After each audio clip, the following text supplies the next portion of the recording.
Hi అండి. నమస్తే. Welcome to Hima's kitchen.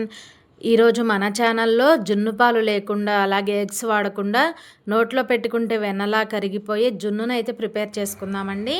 ఎలా తయారు చేయాలో చూద్దాం, వచ్చేసేయండి. ముందుగా అయితే ఒక కడాయిలో ఒక 2 కప్పుల వరకు బెల్లం వేసుకోవాలి. ఇక్కడ నేను లీటర్ పాలతో జున్ను అనేది ప్రిపేర్ చేస్తున్నానండి.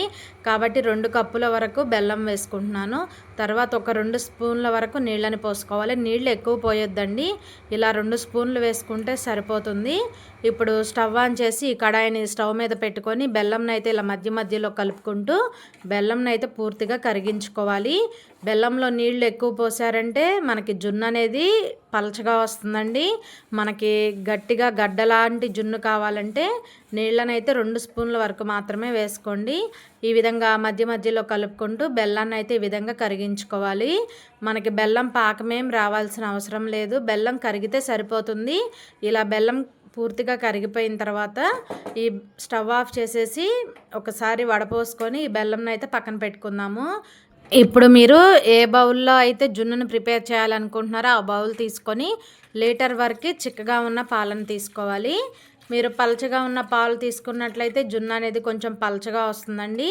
మనకి జున్ను అనేది బాగా గడ్డలాగా రావాలంటే మాత్రం ఇలా చిక్కగా ఉన్న పాలను పోసుకోవాలి. ఇప్పుడు ఇందులో అయితే జున్ను పౌడర్ వేసుకోవాలండి.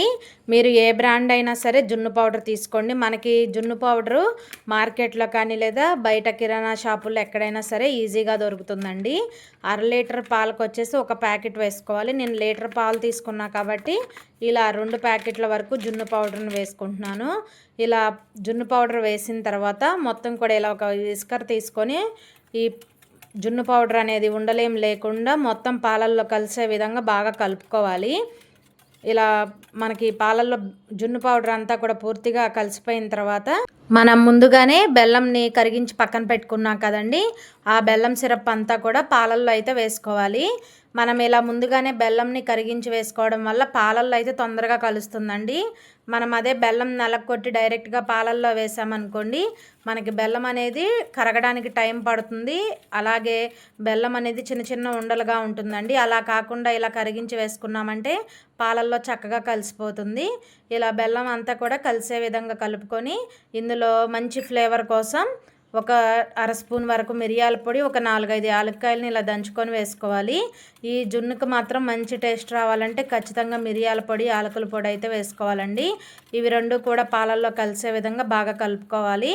నేనైతే ముందుగానే ఇడ్లీ పాత్రలో ఒక 1/2 లీటర్ వరకు నీళ్ళను పోసి స్టాండ్ పెట్టేసి ఇలా మూత పెట్టి ఒక 5 నిమిషాలు అయితే వెయిట్ చేసుకోవాలండి. నీళ్ళు ఈ విధంగా మరుగుతూ ఉన్నప్పుడు మనం ముందుగానే పాలను రెడీ చేసి పెట్టుకున్నాం కదండి, ఆ పాల గిన్నె పైన మూత ఒకటి పెట్టేసుకొని గిన్నెని అయితే జాగ్రత్తగా స్టాండ్ మీద పెట్టుకోవాలి.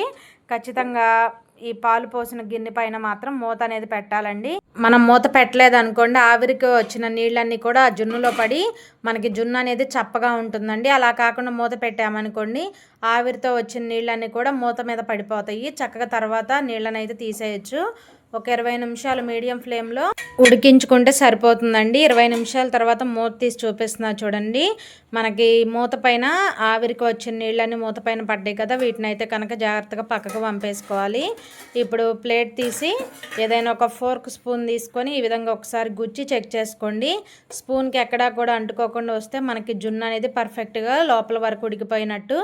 లేదంటే మరొక 5 నిమిషాల సేపు ఉడికించుకోవాలి. ఇడ్లీ పాత్రలో నుంచి ఈ జున్ను గిన్నెను తీసి బయట పెట్టుకోవాలండి. పూర్తిగా చల్లారిన తర్వాత ఒక 2 గంటల సేపు ఫ్రిడ్జ్లో పెట్టామంటే మనకి జున్ను అనేది పర్ఫెక్ట్గా వస్తుందండి. చూడండి, మనకి చక్కగా జున్ను అయితే రెడీ అయిపోయింది.